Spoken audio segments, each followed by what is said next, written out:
What is up, everyone? Welcome back to another episode of the Sobacksports podcast, and we're so back with another episode. And I know we did an episode last night, but trying to just change things up a little bit. And we obviously have a special guest on today. He's been on the podcast a couple of times before. CV, welcome back onto the pod. Thank you for How's having it me, going? man. I'm doing great, man. Honestly, this season has been just so amazing to watch and just blew away expectations completely. So, an awesome time to be a Bears fan, man. Of course, dude. Genuinely it's been a while since I've genuinely enjoyed watching our team play, and the fact that in December we're having meaningful football and I'm not already on mock drafts Yeah, is already a dude. great step in the right direction, and the Ben Johnson era is going better than I thought it was going to. But before we get into this episode of the Soulback Sports podcast, feel free to hit that subscribe button. I think we're about 16 subscribers away from 700. Oh, So yeah. if you're interested in the content and what you're seeing, feel free to hit that subscribe button. Also, CV as well has a YouTube channel. So if you want to see his content, the link is down in the description down below. Yeah, I mean, let's get to it because the Chicago Bears, man, like the fact that we have 10 wins already exceeded a lot of people's expectations. I think for me, if I remember correctly, I did have when we were doing our predictions, I don't know if you remember that episode that we all did our predictions on the Yeah. on this pod. But I think I had somewhere between 9 and 10 wins or something like that, and that felt like a really big stretch. And oh, because we're just over exaggerating. We're just Bears fans. We don't see everything as a loss or a win or whatnot. But the fact that we actually have 10 wins and everything else is just there's a chance that we can actually make a deep, or get more than that and potentially win the division is crazy today. Like, do you want to just talk about your experience and your expectations going into this season, and what how you're feeling right now at this point? You hit it right on the head, right? Because it's like us Bears fans, ever since essentially 2018, we've kind of just known nothing but extreme pain. Like just below 500 records, losing seasons left and right. We hired Matt Eberflus. That ended up just being one of the worst hires, if not the worst coaching hire in Bears history. And I actually will say it was because he was the first Bears coach to ever get fired midseason. Mm-hmm. Um, when the franchise is 100+ years old, that's very hard to do. So that just goes to show how much pain we had gone through, especially in the last 3 seasons. And this season really has just taught me, like, we already knew that we needed a good coach. We knew that coaching, really matters in this league. And that's why you see teams like the Rams and and the Seahawks and the Patriots and the Bills, how they all been having, really good success. Of course, it helps to have a good quarterback as well. But without good coaching, man, that's how you end up like the Bengals right now with a really good quarterback and Joe Burrow, and they're not going anywhere. So for the Bears, it was all about just getting that right coach. And when Ben Johnson was hired, man, it just felt like, oh my gosh, we might have like finally something. Like this isn't one of those too good to be true. We saw his work in Detroit. We saw what he did for Jared Goff, who was pretty much just damaged goods. Coming away from Sean McVay, who is arguably the greatest play caller of all time, and for him to go from that system that was essentially the perfect system for Jared Goff to another system and Ben Johnson's, and to revitalize his career and arguably be a better quarterback in Detroit than he honestly ever was with the Rams. And maybe that's just recency bias talking, but for him to do what he was doing and revitalizing Jared Goff's career, it was just like, man, like if only we can get that to work in Chicago. What can he do with Caleb Williams, who has a much higher ceiling than Jared Goff? And obviously, we hope that he ends up being a much better quarterback than Jared Goff. And I believe he can, and he has all the tools and arm talent to do so. We just needed someone to steer him in the right direction, man. And I didn't know what to expect, other than just maybe I think I had somewhere around like 8 to 9 wins when I had my prediction. And then obviously that number sort of came down when we started off 0-2. Mm-hmm. And you know, for a lot of teams, or for a lot of past Bears coaches, what I've noticed is when the going gets tough, past coaches let it tumble, you know. And for Ben Johnson, he didn't. Like he said, you know what, this is what it is. We're 0-2. Let's bounce back from this. Okay, cool. It took a little while. Hey, better late than never. And here we are at 10-4, atop of the NFC North. Mind you, this is week what 16, I think we're in right now. Mm-hmm. Week 4. This isn't week 3, this is just some fluke. We've won this many games. It's been I mean, this has been a godsend. I don't really know how to describe it. And it's just like, we've got this game coming up against the Packers, but this season has already, in for all intents and purposes, a success. Obviously, Mm-hmm. we still want more because we still have the potential to be more. But if the season ends today, I'm just thinking like, wow, we got 10 wins. Not a lot of people had that, and actually thought that to be a true, realistic possibility. It was in most people's minds either not possible or, like you said, a stretch. You know, it's been amazing, man. Just being finally understanding what it's like to have a great offense and to have a great coach, and to know that no matter who we go against, I don't even care if it's the Rams, the Seahawks, the Patriots, the Broncos. I feel like with Ben Johnson and this coaching staff that he's built around us, we have a chance. Do we Mm-hmm. have a greater than 50% chance against some of these teams? No, but we have a chance because past Mm-hmm. coaching stats, this is like a 10% chance of lower. Ben Johnson's the real deal, man. Not for real. Like it's genuinely because the thing is, what was kind of insane, especially there are a lot of things, especially this season, because it's like hard to pinpoint what exactly feels different because there's so many different things. Let's start with the fact that the comeback victories, because in past Bears games, when we blow a lead or we go down big, we just lie down and just let it happen and move on to the next one. We're already thinking about the next game at that point in the third quarter. This team, like, I'm watching the Bengals game, right? We blew that game like horrendously. Like at the end, our defense just could not stop Joe Flacco. Joe Flacco put up 470 passing yards on this defense. Like we just could not stop T Higgins and Jamar Chase. Not wait, was Jamar Chase playing that game? Yeah, he was. Okay, but the fact that the team didn't panic and Caleb, with the ice in his veins, the Iceman himself, drives down the field, gives it down to Colston Loveland, and gets the touch. That because the thing is, when I was watching that game, my mind went into the old setting where it was like, oh my god, we just blew that game. Yeah. We Nothing has changed. Like this is really not like this is the same thing like all over again. But like what you can call it, people can call it fluky. You can call it that. Like that takes a lot for a team to do. And the fact that we actually did that and came away with a victory after such a tumultuous ending to that game shows how the culture has been instilled. And the word culture has been like a common phrase throughout the entire season with how Ben Johnson emphasized that. He emphasized that in when we were 0-2, like you said. Like we were um not playing our like or not practicing like championship caliber team, like he said in that one press conference. And we play the Cowboys and we absolutely blow the doors off of them, which was beautiful to see, especially going in person and seeing that because I don't know why I thought it was a good idea to go because my brother would convince me somehow to go to this game. And I was like, all right. I mean, the tickets went down. We'll just go. But yeah, it was my first ever win I witnessed ever when it comes to like a live game at Soldier Field, which There you go. incredible stuff. And obviously it happened in the Ben Johnson era, so I'll take it with Yeah. everything, every fiber of my being. But it's just beautiful that this team is so bought in.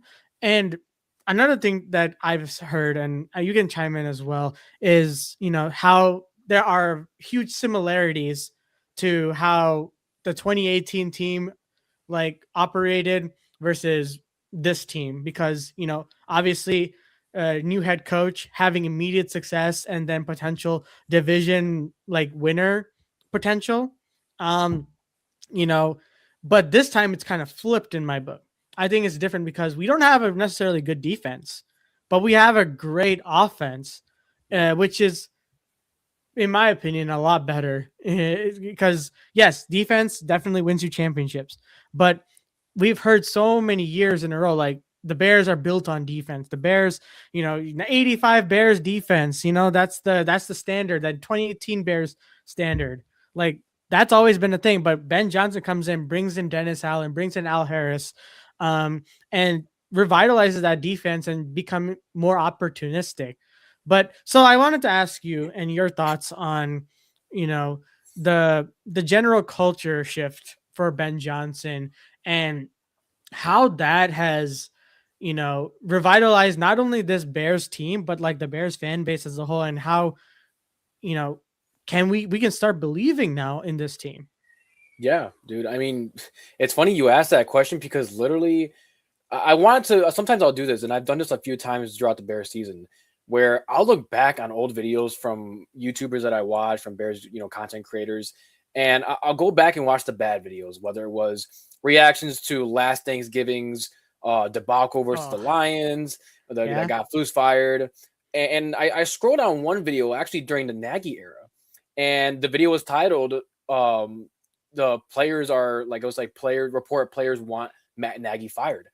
And I was like, oh my gosh, that's right. There was a time that was becoming a thing. I don't know if maybe that was true. And, I don't know if that was ever confirmed, if anyone ever spoke on it. But there was one person that spoke on it. It was Jalen Johnson. If we remember about 20, I think it was literally last year or the year before, Jalen Johnson had gone off on Eberflus. Yeah, it was And after the Thanksgiving game. yeah, these are the headlines as Bears fans that we're used to. It's just a matter of like, okay, we hired this dude, he shows flashes here and there, and then it all comes crumbling down. Of course, why can't we have anything nice?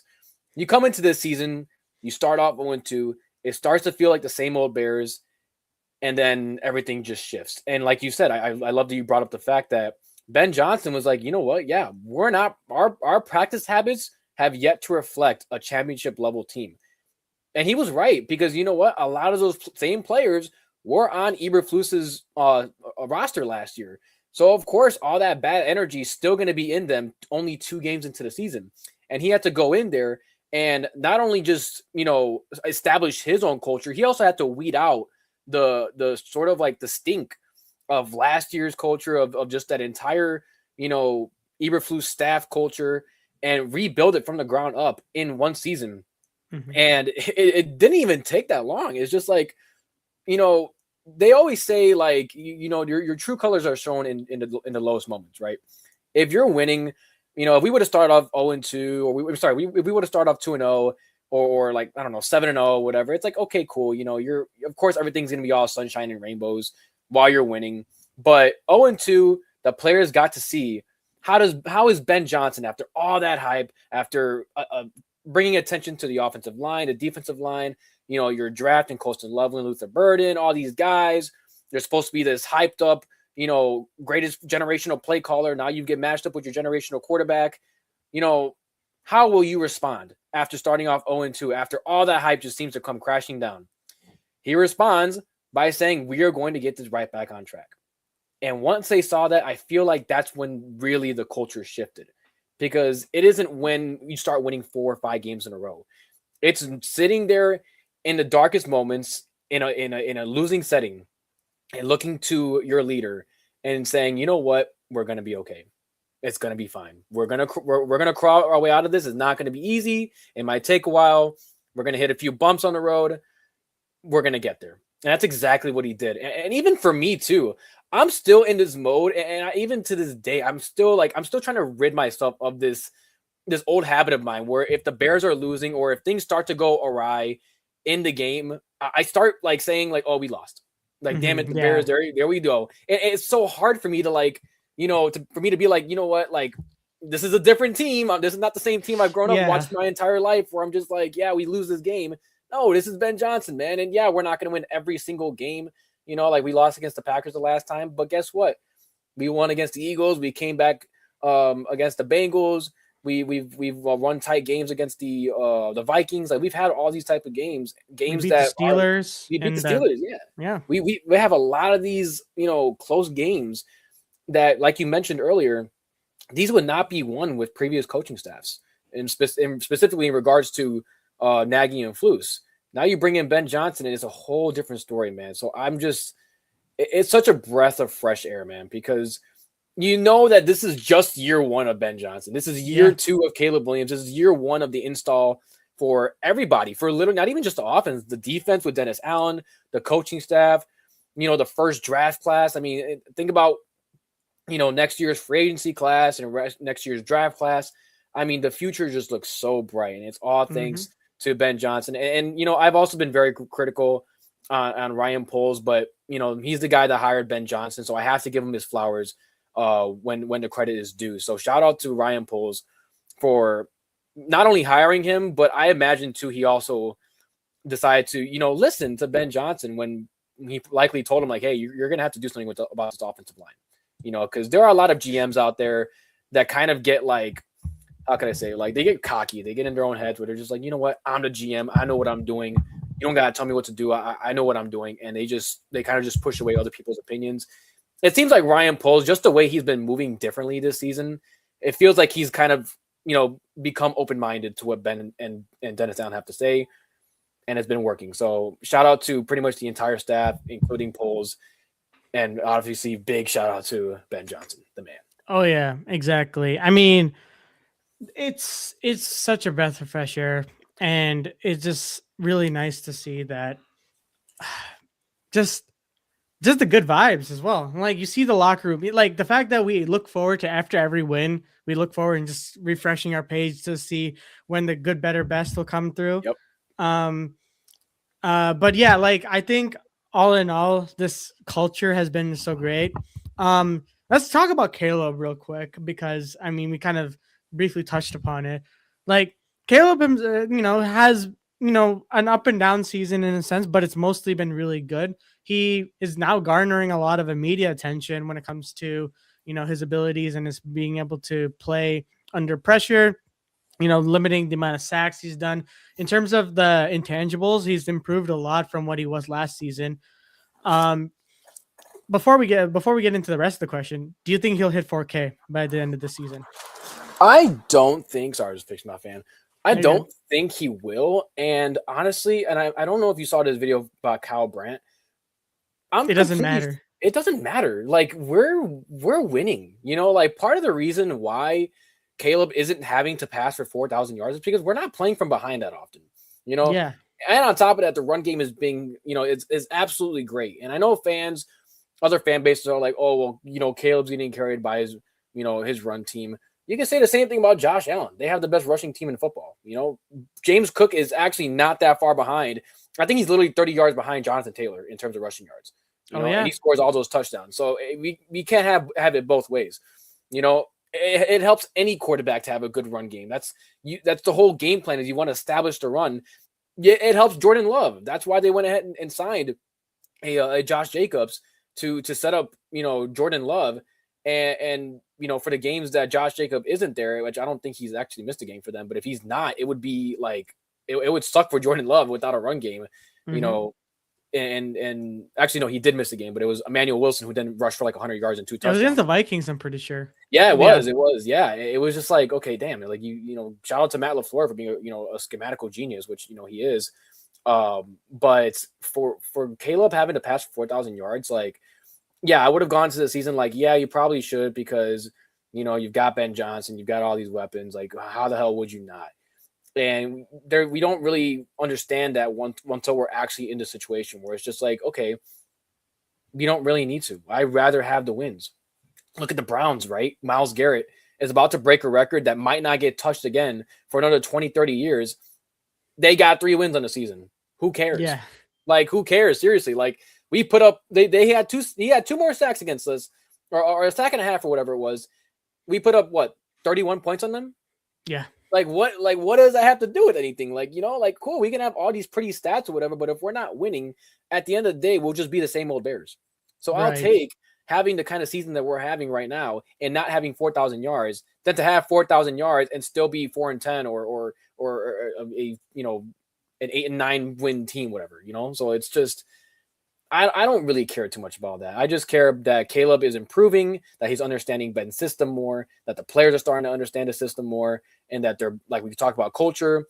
just them buying in. Those are the most important things, and that's what's translating to winning football right now. Exactly. And what's even the bigger trend is nowadays, like you're seeing less and less quarterbacks. Like Josh Allen, who won MVP last year, didn't even hit 4,000 yards Mm-hmm. last year, if I remember correctly. Like he had Yeah, like 2,800 or something like that. Lamar Jackson, when he won MVP the year prior, didn't even hit 4,000 yards. Like statistically, they're seeing the trend of quarterbacks like not hitting that 4,000 yard mark because of how important the run game is when it comes to a team success. And and I think it's a common thing having a good run game and having a good defense. Like those are the two key like main ingredients I would say like that you like that form the foundation of a championship caliber team. And case in point, going back to 1985, the Bears had those two things, a really good defense and a really good run game, and that led us to a Super Bowl. But either way, I still think that 4,000 yards would be nice. It's like like the cherry on top of this of all the things. But you know, I just think sometimes like, dude, I know there's 3 games left, but like, dude, imagine somehow, some way, like I saw that he would have to average like I think 200. 283, something like that. Yeah, Yeah, I mean, I think he's only done that like what 3 times this season, so it yeah, would be great. But I mean, my thing is, it probably could happen because of the teams we're facing. Right, we're talking about the Packers now, who are probably going to put up a ton of points, like they normally do. You know, you're going to probably have to get maybe into a little bit of a shootout with them. You got the 49ers on deck, who can put up a lot of points for sure, and then you got the Lions. So could it their happen? Yeah. secondary is pretty beat up. Yeah, too. Yeah, exactly right. And the 49ers are injured everywhere. It's just IR field the entire way. That's So crazy. Like the fact that sorry to interrupt you, my bad. no, But you're good. You're like good. the 49ers are such an enigma in general. Like Every they year, have all these injuries. every single And season. yeah, and it's like how do they keep finding ways to win 10 plus like I don't Patriots. know what Shanahan is sacrificing in that locker room or in practice because that I mean it does help that they have a very easier like a very nice schedule in general, but most teams would be like fried by then. Like they would actually be cooked by then. But for some reason, their wide receiver room is literally uh Jawan Jennings, And Ricky Pearson. George Kittle, and Christian McCaffrey, who Yeah. actually is having himself a really good season as well. Like I think he's about to do another thousand rushing and thousand receiving, which is absurd. That Yeah. just shows you how much of a monster he is. Um, and like Brock Purdy and Mac Jones sharing time on as quarterback as well. So man, that team is something. But yeah, anyways, like for Caleb, and I think the main thing that we kind of touched upon this and is his development. And I think he's, while his deep ball is still, one of the bigger issues and the accuracy, the completion percentage that people keep talking about, like if you recall, like when Drew Brees, when a bunch of like these quarterbacks that like Drew Brees was the biggest example that I saw. He came into the league. His completion percentage was god awful. It was like around the 50, like Caleb's pretty much. And like, oh hey, what's up, dude? What's up? Was good, You man. There he finally is. got in. Yeah.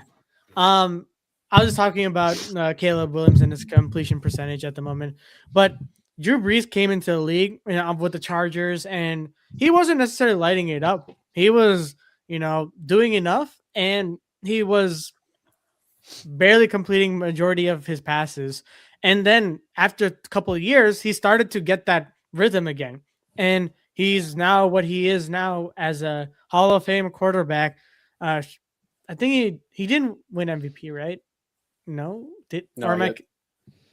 I don't think he won an am I MVP. thinking of Russell Wilson? No.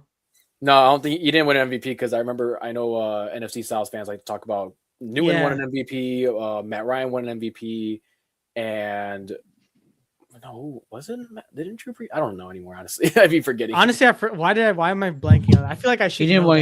that. He didn't win. He didn't. Yes, that's what I thought. That's what I thought. Like, yeah, should have won an MVP, but but then again, like that's the thing that the grace that we need to give Caleb, I feel, because yes, he has all the weapons. Yes, he has the coach now, but you have, you know, a really solid team. And now if, you know, going into a second season with Ben Johnson, I think that's the expectation at that point, like to improve that completion percentage and, you know, to complete those deep balls. And right now, just figuring out, trying to win games and kind of figure things out on the go. And that's what Ben is trying to do to help develop Caleb, and is to not be so reliant on, um, you know, his talent, and try to get, you know, out of, you know, his old ways in college when it was coming to like doing everything himself in hero ball. I think, you know, Caleb is taking it on the chin right now and is really trying to learn this Ben Johnson offense and kind of improve. And we're kind of seeing that right now. He's being more trustworthy of his pocket. He could literally call his offensive line the Avengers. And yeah, it genuinely is good to see that he's a lot happier now that he's winning. And speaking Yeah. of that, and I would like your opinion on this too, both of your opinion.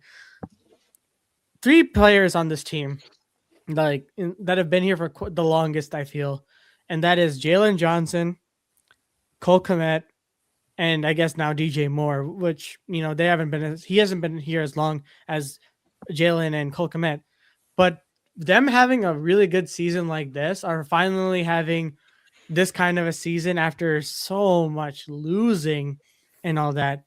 What are your guys' thoughts on that? And like, you know, the culture, I guess, in general, that, you know, the time waiting is paid off, I feel. And kids, I don't know if you want to go. Yeah, I can go quickly. Yeah, I mean that's great. I mean I think Jalen got drafted 2021, with the Ryan Pace era. And then Cole, I think the same draft, if I'm mistaken, No, Cole Kmet 2020. was 2020. They were Yeah. both 2020. They were both 2020, I'm pretty sure. Oh, 2020. Oh yeah, I forgot. Yeah, it was the draft before. Yeah. All right.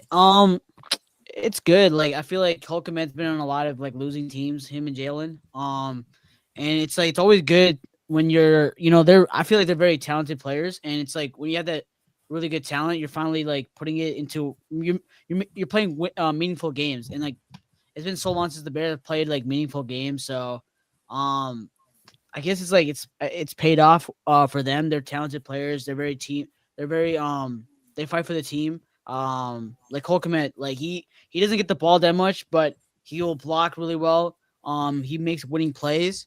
So that's something I really like, because it could have been very easy for Cole Kmet to just like be really mad that, oh, we drafted Colston Loveland to like just not be a team player. But I feel like him embracing that, okay, like Colston Loveland is the future. We could still win games with having two really good tight ends. Really shows something in my opinion. So, and then Jalen. I mean, Jalen's always been a dog, man. I mean, he's always been really good. He had his struggles his rookie year, but that's what all good corners have. Like they have all rookies go through those struggle and growing pains. But the last 2-3 years, he's been one of the best corners in the league. So when you have those talented players, it's good to finally put that into winning. So yeah, I'm excited. Big game in Green Bay, like I said yesterday on the pod. So let's see if we can go and win this game. So yeah. Yeah.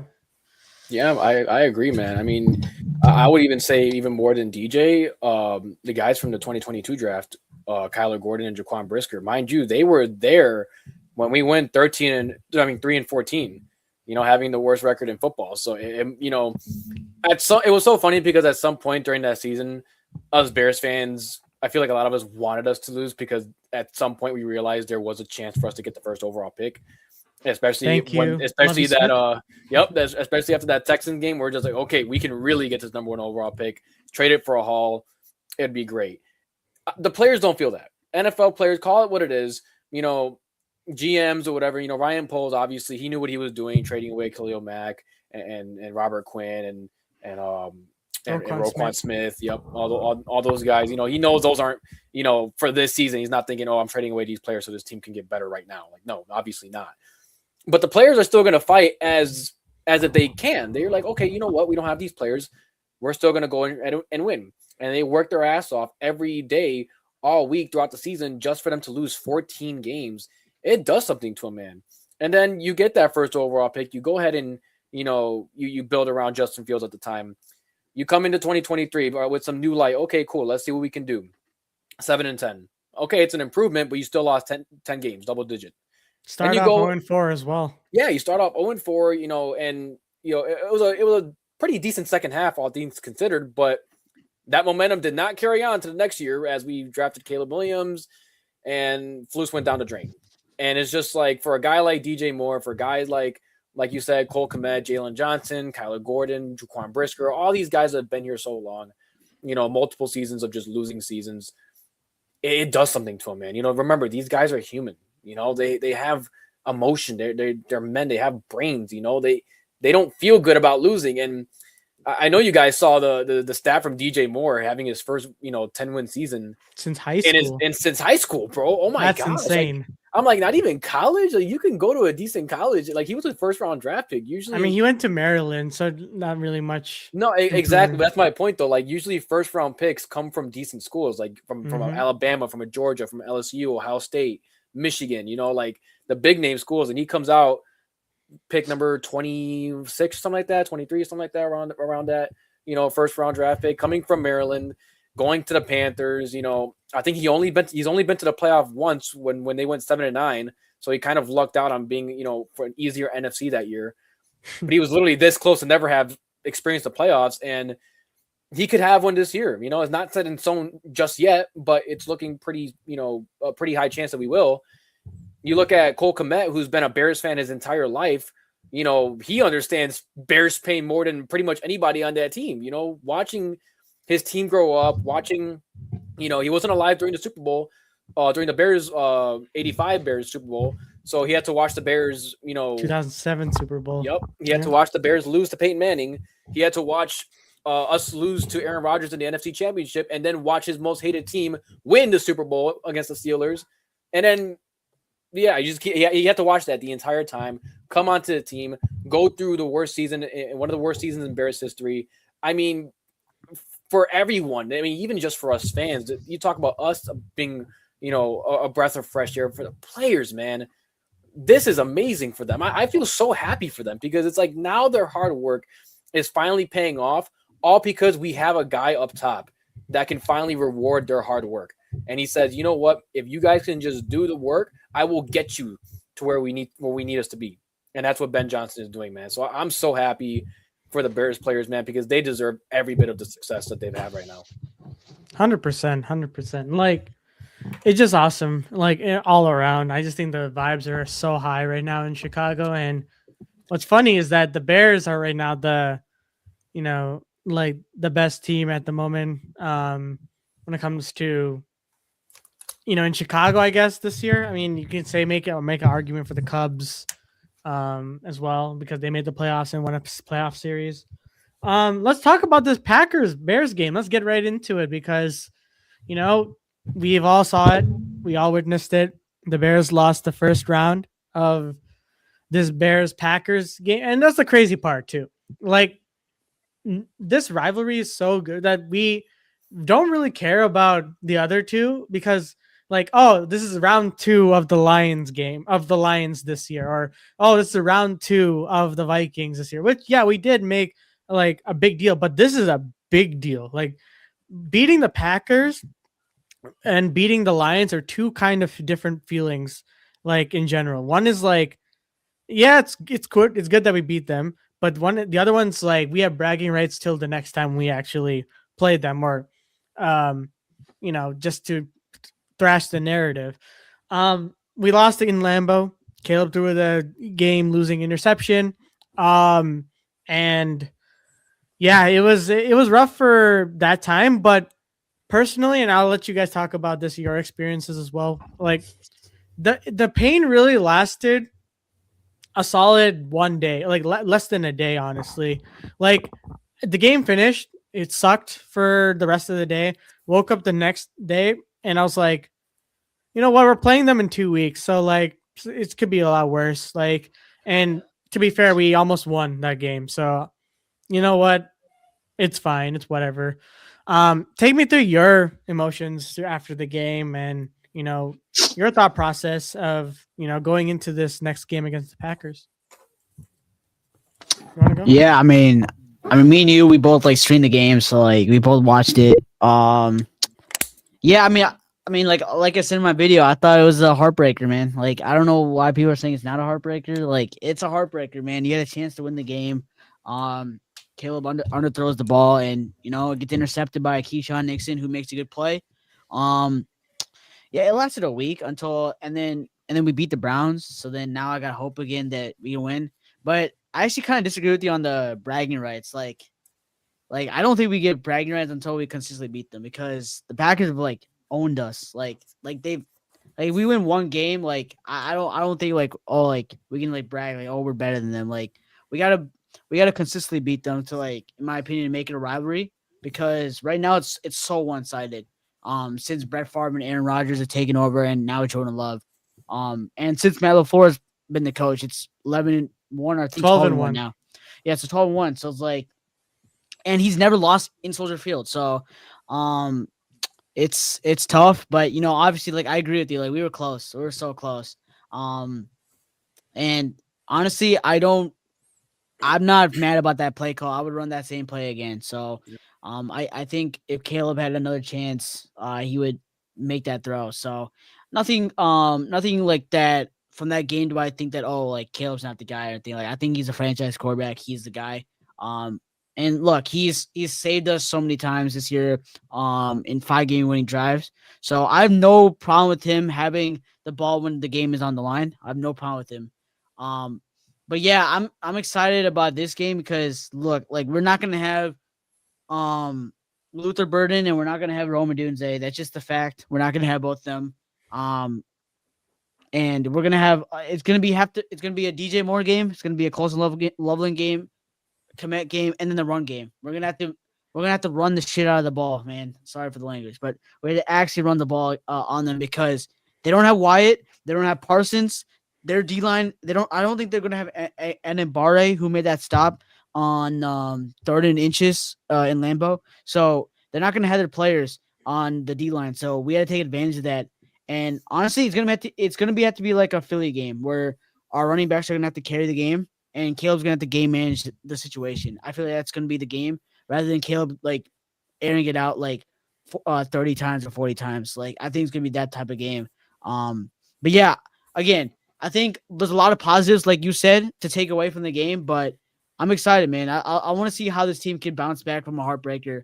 Because it's easy to go out and beat the Browns. Which look, I know the Packers they lost to the Browns, but the only team in the NFC North to lose to the Browns. Yeah, but it's a different Browns team, and Stefanski they had their own problems. So I'm excited to see what this team could do, and if we win this game, I'll say this: we're Super Bowl contenders. I mean, at least in the NFC. I don't know about the AFC, but in the NFC, we're Super Bowl contenders. You beat the Packers and you beat the Eagles in the same season. I don't see why now we're not Super Bowl contenders, but yeah, I feel like. Sorry, but I'll let you go, CV, real quick. But I just want to respond real quick. I think for like if we beat the Packers, yeah, that's great.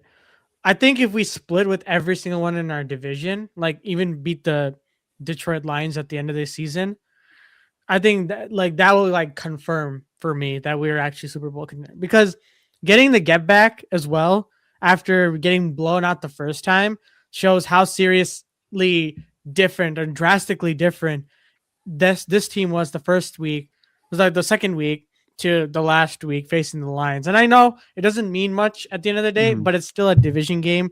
And it could mean like, say, for example, hypothetically, we lose to the Lions. Sorry, not the Lions, the Niners. Like the Lions game could be a huge game for us to like clinch a spot into the playoffs as well. Like that could be a potential thing too. So wait, no, actually, if they lose next week to the Steelers, it doesn't matter. I don't think they are. Like the likelihood of that. Bro, A-Rod got it, bro. A-Rod got it. But I'll say this: dude, if we beat I think we win out. Like we're easily Super Bowl contenders. But Oh, yeah, we win I like- out, then yeah. But here's my thing, and then I'll let CB go. My bad. Okay. It's just like here's how I say it this year. I don't see a juggernaut this year. The Eagles, they have their problems. The only team I feel like has like no holes, but they still have a little bit of hole is the Rams. I think the Rams, they have Stafford. I think playoff Stafford is so hard to beat. And the Eagles this year, they have so many problems. Like they're not. I don't know. Maybe the way they finish, maybe like they're gonna be really good, but those are the only two teams. But I feel like when we what play about the the Broncos? Eagles, no, but I'm talking about the NFC. Like, I'm Oh, talking about NFC, the NFC. Yeah. Those are the two teams I feel like I think are going to be really hard. But if we can beat the Niners and we can beat the Packers, who are going to be playoff teams, Lions also, like you said, bounce back. I think we could be Super Bowl contenders, but I think the Packers is a huge one because even without Parsons, I still think they're a good football team. That's I'm what I gonna put agree. respect. I'm gonna put respect on the Packers, man. But yeah, I'm gonna let you go, bro. No, yeah, I think you guys hit it right on the head. I mean, let's start off with the rivalry, right? So, as we've talked about, it's been pretty much one-sided for a while now, right? So history speaks for itself. For the last 30 years, the Packers just had our number. I think, though, there's a certain change about this season, and I'm not really caring too much about history because we're living in the current, right? You know, we can talk about the 85 Bears all we want. Doesn't matter. We still haven't done anything since, right? The Packers won that game against us 28-21. And it was one of the first, and I think it probably is actually the first game that we lost against the Packers where I actually saw Packers fans like worried. Yeah. It wasn't we won, we took care of business, you know, on to the next team like we always do. It was like we won, but we had to earn that win. Like we had to act like this shit was close. Like it was like, oh my gosh, like if like we were up 14-3. Like, come on, past coaching staffs being down 14-3, the Packers got the ball at half. Game over easily. I was even saying it when I was watching the game. I'm still trying to like as I was saying earlier, I'm still trying to get that out of my head where it's not the same old Bears. I don't got to keep saying it's game over by the second quarter. Like, you know, this is Ben Johnson. The Packers are scared. The fan base is scared. They're scared of what this Bears team could potentially be, and they realize that we're not even playing our best ball yet. That we're not even there yet. We're still every week we're growing. Every week Caleb's learning more about the system, finding out what he can and can't get away with. Ben's doing the same thing, figuring out what Caleb's strengths and weaknesses are, what he should be leaning towards more, including the running backs with Swift and Mendungai. I mean, there's so much that like the Packers are where they are now. You know, Jordan Love has been in LaFleur's system for 6 years. A lot of the Packers players have been there for a minute. You know, yeah, they have a young team, but when it comes to the actual like core of the team, they are who they are. You know, you're not going to see next season Jordan Love being like, okay, now he's going to be a Mahomes or a Josh Allen level quarterback. He's in his 6th year. What he is now is a pretty above average quarterback, can play like an elite quarterback at times, inconsistent. That's kind of what he's going to be pretty much for the next however many years he continues playing football. For Caleb, he's going to continue getting better because he's only in his 2nd year. Going into this game, they're scared. I'm telling you that right now. They don't have Parsons, and like I mentioned in I put that little comment in your guys' stream last night. This is the worst time for them to play us. They have to experience a game without Parsons. They don't get no test run. They don't get, you know, an extra week to be like, okay, you know what? Let's play a different team. Let's see what we can do and get away with because, you know, we got to win this game against the Bears. Can we still get it done without Parsons? They got to figure it out against us. They don't have literally. I saw a stat the other day before Parsons got injured. Parsons accounts for half of that team's pressures. Yep. Total pressures from everybody on the D line on the roster. He accounts for, I think he has 67 pressures and the rest of the team has 66. He has over half the team's pressures. They lost half of their D line in one player. And then on top of that, they have their other injuries as well. Hyatt as well, yeah. Yeah, Hyatt as well, too. They have, and then even worse, too, best case scenario for them, right?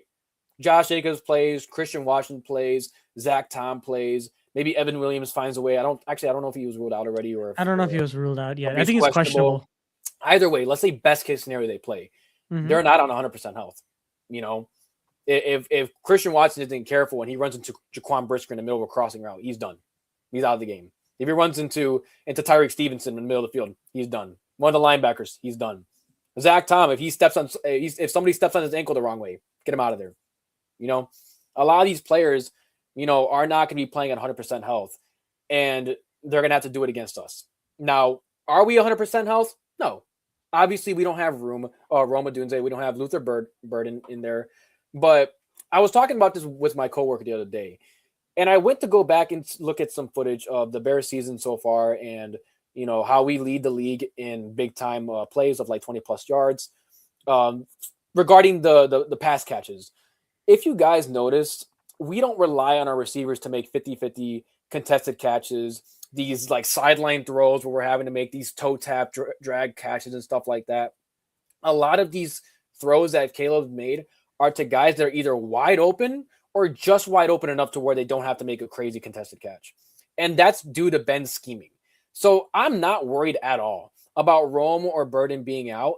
Obviously, it's a big help to have them in because they're better receivers than anyone else we have at depth. But the players have been in the system for a while. Ben Johnson's going to figure it out. This isn't past coaching staffs where it's like, you had to rely on the talent to overcome your coach's struggles. Ben Johnson gets the most out of his players. Now, are you going to see Caleb pass for 400 yards this game? Probably not. And I kind of hope he doesn't, because that means we're probably playing from behind.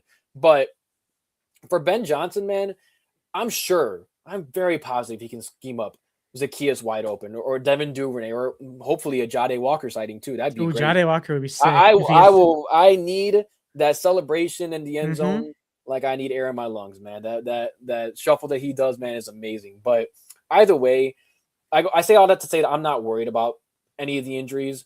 We still have DJ Moore, who we forget he's 2 years removed from having a 1,400-yard season. We act like he's some ancient history, like he's some like 35-year-old player. Like, he still has a lot left in the tank.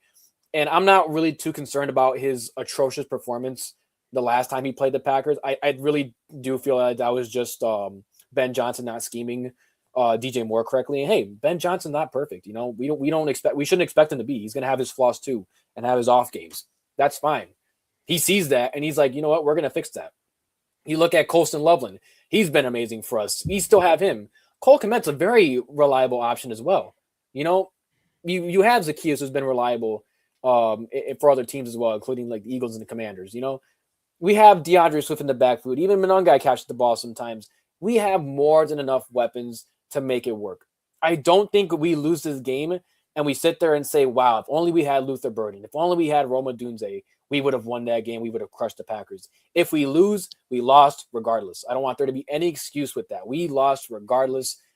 It wasn't because of these injuries. The Packers are dealing with their own injuries as well.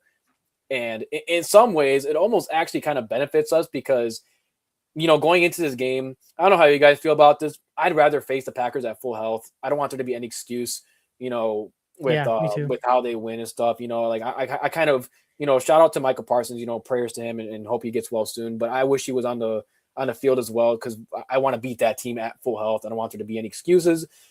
But we're dealing with injuries of our own as well. So it's like, yeah, obviously, Micah Parsons by himself equals or is greater than any, pretty much any Bears injury we could sustain outside of Caleb Williams.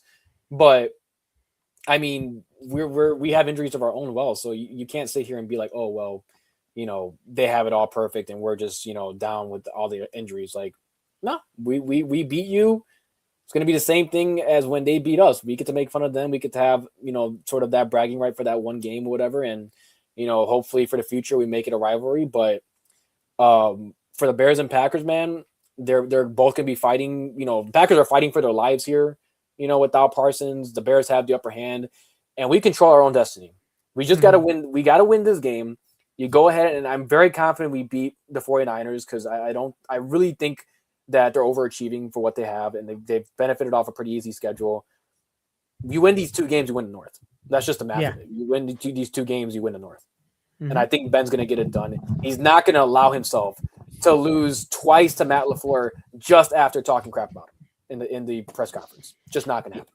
It's crazy because they, like, I'll let you get to it, Ankit, as well. But I'm saying, like, it's crazy because it's oh shoot, the thought was literally right there, but I literally Got it. Ankit, you can go. You can go. Yeah, no, I was just gonna say, like, I feel like ever since Caleb's been our quarterback, I just realized all the Packers games have come down to the wire. Actually, block field goal, game winning field goal, and then the game losing interception. I feel like each time he plays the Packers, he plays the Packers really well. I mean, it comes down to the wire every time. Maybe it's not the best statistically game he plays, but I mean, all the games, like, I feel like the Packers fans are on the edge of their seats every time we play them. So that was like a point I wanted to like comment on because I feel like that was a good point. Like, I mean, last game it was a big game, but like I feel like I remember like the first game, like 2019 game, like we're 20-19, where like they blocked the field goal. Like that was disappointing. But and then the game winning field goal, they've all been so close in clutch games.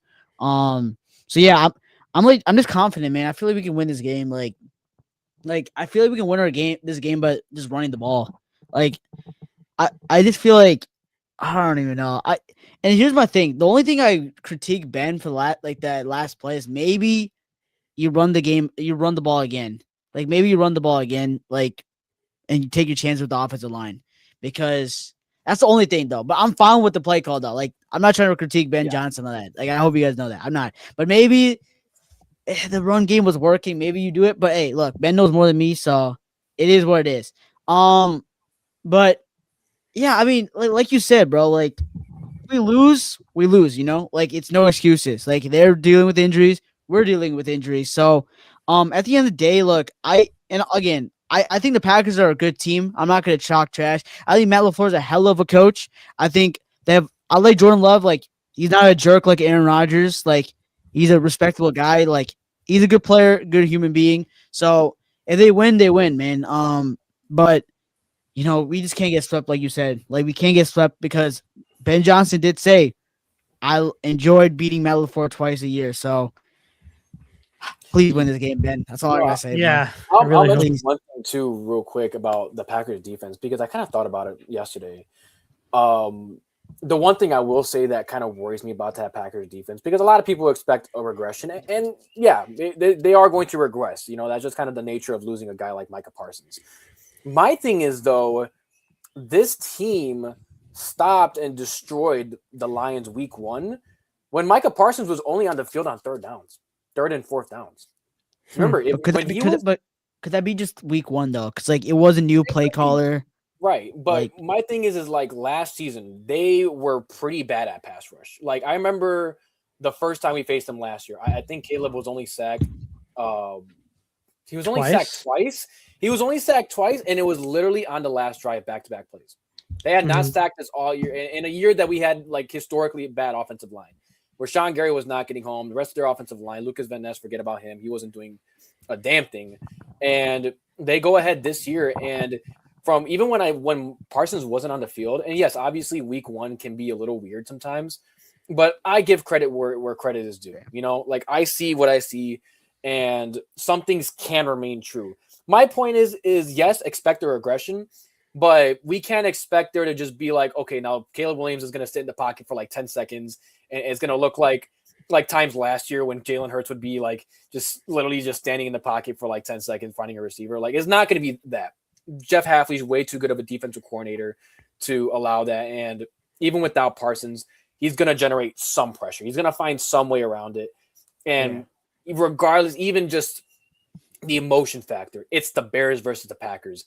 No matter how bad we are, no matter how bad they are, no matter what the discrepancy between both, we play each other hard and harder than any other opponent and we go against in the season. So, you know, I still expect, you know, there to be some sort of like pushback with that defensive line. Now, I very much trust our offensive line to handle that, and I trust Ben Johnson. And this is kind of just it all ties back to Ben Johnson, man. At the end of the day, I could care less about the history. They could have won the past 50 years in a row, no wins against, you know, no losses against us. I do not care. History is done. That old Bears team is done. That whole, you know, regime is done. This is Ben Johnson's team. He's not going to get swept again. Like it won't happen. It just cannot happen. Absolutely not.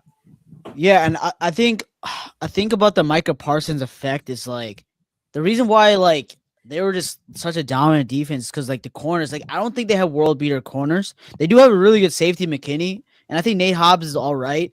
But when you have a player like Micah Parsons who can generate pressure like just like this, like instantly, you don't have to cover that long, right? So I do definitely think it's gonna be the secondary is gonna take a hit because now they're gonna have to cover. But I do think that Rashawn Gary, he's no scrub. He is a Pro Bowl type defensive end. Like he's still a good player. And they still, I mean, yeah, like you said, Jeff Hafley is probably one of the best defensive coordinators in the league. So I do expect the Packers to have a good. I think their pass defense is still going to be really good. Actually, I still think their pass defense can be good. My only thing with the Packers is their run defense can be good, and that's why if I'm Ben Johnson, I'm exploiting the run. I make sure that I run, and do play action. Like Yeah. that should be the game plan. It should be the Philadelphia Eagles playbook, like where we ran the heck out of the ball, and then we did a play action and like because Caleb is one of the best play action throwers in the league. I mean, if you I forgot what the stat was, but he was like one of the best. So um I think that should be the game plan, man. I don't think I agree with you. Do not air it out like that much because I mean, look, I do think DJ Moore is a good receiver, and I do think that we have still good receivers to like throw the ball, but I would just exploit the run, man. I still think their pass defense is gonna be good. Their secondary, you have McKinney, who is like one of the best safeties in the league. I wouldn't so I would be a little cautious when throwing the ball, but I would exploit that interior of that defensive line, man. Yeah. I think that's gonna be an issue. And then also one more thing, and then you can go. Their offensive line is not. They had some injuries on their offensive line. I think Zach Tom's the offensive lineman, right? I Yeah. think so. Yeah, he's Yeah. offensive lineman. Yeah, we need pressure, man. We Yeah. like I don't think we should blitz Jordan Love like a lot because he's really good against the blitz, but maybe like just get some pressure because Montez Sweat needs to have a big game. Austin Booker, Javon Dexter, they all have to have big games because look, our corners are fine, but like they can't just be covering like forever, So we need to make sure Jordan Love is under pressure for sure. Yeah, makes Yeah. sense. Makes sense. But before we call the episode, let's do some predictions real quick. Let's start with CV. What do you think the final score is going to be in this game at Soldier Field? I think the message for Ben Johnson and his team is just to start off hot early, and that really was the deciding factor. We can talk about the interception by Caleb at the end. We can talk about a number of things. The main thing is that finally for Bears, we couldn't get away with early mistakes. This wasn't a team that you could do that against, and now that when that we lost that game and we were down 14-3. We were whatever it was, like half, what was it? We were almost there, but like we couldn't do it because we were just playing so far from behind. And so for this game, I think Ben Johnson's seriously just gonna hone in on just starting off fast, getting the run game going, getting some passes in, getting early scores. And at some point I feel like it's gonna be the opposite where I think it's gonna get too much for Jordan Love. And it's not even just about like getting pressure on him. Once you start figuring out what they're going to do next because of Josh Jacobs and having to watch him as well, and once you put him in a position where he has to keep up to you, I think it becomes a lot easier to stop him. And we saw that with how the Broncos did that. Once they started going up, it was starting to become tough sledding for Jordan Love. So because of that, and because of what I think the Bears are going to end up doing offensively and what we could probably do defensively against the Packers, and them not having Micah Parsons, I say this game is for sure a win. I would say even a 2-score game. I'll score 30-20. Wow. Okay. That's a bold prediction, my guy. I can definitely see that happening. But I think it's gonna be a lot closer. I think it's gonna be 28-23 Chicago. I think Green Bay is gonna run the ball still really well against us because we're not the best run defense. Jordan Love's still a really good player. And I think one thing about Jordan Love is he makes use of his receivers. Like he does not have the greatest receiver, but he spreads the ball around, so that's really good. But I think we're gonna get a lot of pressure on Jordan Love, hopefully. Run the heck of the ball, like I said. I think we're gonna win 28-23, get a bounce back win, and move on to the next 2 weeks looking good. Yeah, dude, I literally had that as my prediction. on my review Oh, I as did. well. I didn't even watch the Yeah, video, bro. yeah, no, That's no, no. Yeah, I had exactly the same score, which is I thought pretty much the same thing. It's like, it's going to be a relatively close game, but I could also see the Bears like taking full advantage of, the injuries and the deficiencies right now on the Packers defense. So that's kind of me as well. I think as long as we, start hot like CV says, I think we're going to be pretty fine to, come out with a victory at Soldier Field. And our only loss to Soldier Field has been against the Vikings this year. So, and that was week 1. So crazy as that sounds, we're a really good home team this year. And So also, real quick, not to sorry to interrupt, but I think just kind of going off of why I think it's going to be a 2-score game. I feel like it's going to be the same story as the Eagles game, where I don't think it's going to be like we think of 30-20 as like, oh my gosh, the Bears dominated. And when you look at the Eagles game, yeah, it was a domination, but a great majority of that game was very close. Yeah. And what I feel like the Bears could do really well at some point is just putting the dagger in. And I could see this game literally being 14-17 and then 20-17 and then 20-23. And then we put in that dagger and we stop them there. Right. It doesn't have to look like, oh my gosh, the Bears were up, I don't know, 10-30, and then they just got a couple garbage time touchdowns and a field goal, and it was like that. No, it could be we just got that dagger in, and we really just put the stake in, and made obviously the score look a lot better than it was. But that's why I feel like it would happen that way, because I still think even without Parsons, they're the Packers. Jeff Hafley's really good, and Jordan Love is really good, and he's playing really good this year, especially during Toyotathon of all events. And so, I think he's going to make it close for a while, but I think kind of how the second half went for the last game, we gassed them completely. Like they were without oxygen the entire second half, and without Parsons being able to help you out, that's kind of where we just sort of take that next edge and just pull away. So I think that's what's going to happen. Fair enough. Well, seems like we all 3 of us are in agreement that the Bears are going to be winning at Soldier Field, and I wouldn't have it any other way. But that's going to do it for today's episode of the Sobacksports podcast. Thank you again, CV, for joining us on this Thursday night. For those who want to learn more about CV and his channel, the link will be down in the description for you. Go subscribe to him, make some pretty good content as well. My brother as well does content as well, and his link will be in the description as always.